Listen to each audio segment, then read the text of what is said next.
बिस्मिल्लाहिर्रहमानिर्रहीम नहमदुहु व नसल्ली अला रसूलिल करीम।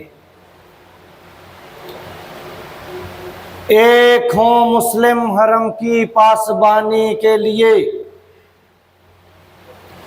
एक हों मुस्लिम हरम की पासबानी के लिए, नील के साहिल से लेकर ताब खाके काशगर।